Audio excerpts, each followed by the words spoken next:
No one knew that I was a sex addict until the company's team building exercise. I had forgotten to bring my medicine along for that night and was assigned to a tent with a male colleague. I was in tears as I climaxed right before his eyes, and now that there was no turning back, my impulses spiraled further away from control. Chapter 1. No one knew that I was a sex addict until the company's team building exercise.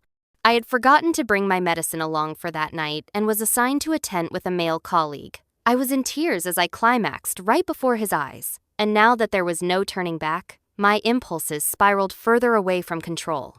Due to my addiction, my heart had been pounding the moment the supervisor came and told us we were staying the night at the hot springs. If I even had an instant of skin contact with a man, my libido would flare up in minor cases, and in worst cases, I would straight up get an orgasm. I had never told anyone because it was just so embarrassing, and when I was younger, I had presumed I'd simply get better once I was an adult. That was until I realized the symptoms were getting even more out of control, and there was that one time I almost moaned out loud in public.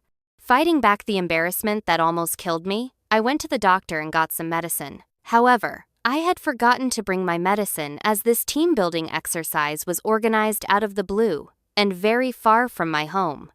Even as I fought against the fear eating me inside, warning myself to restrain myself and stay well behind, our supervisor suddenly announced, "Sorry guys, all the rooms have been booked, but we have tents. There aren't many, so we're just going to have to make do. Ruth, you're going to Dean's tent." And that was how we got to the situation right now. Me, a sex addict with no meds within reach, following the burly man into the tent. I did my best to keep to a corner in the tent, biting my lip and closing my eyes, while telling myself to fall asleep as soon as I could before the last dosage lost effect. But that was when Dean came to me. "What's wrong?" he asked. I could feel his body warmth from my back, and my skin was already crawling. "Nothing. I'm fine. Please, just stay away from me." But even as the stimulation extended from my skin to the rest of my body, I knew the pain was coming.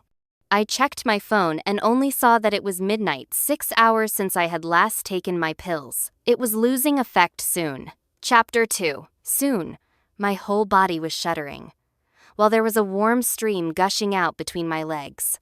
I kept my head buried between my legs and did my best not to look at Dean. People would mock me for being a skank if they noticed my condition, and I couldn't bear to stay in the company at that point. Meanwhile, Miles Hendricks, the other colleague in the tent, was already snoring out loud.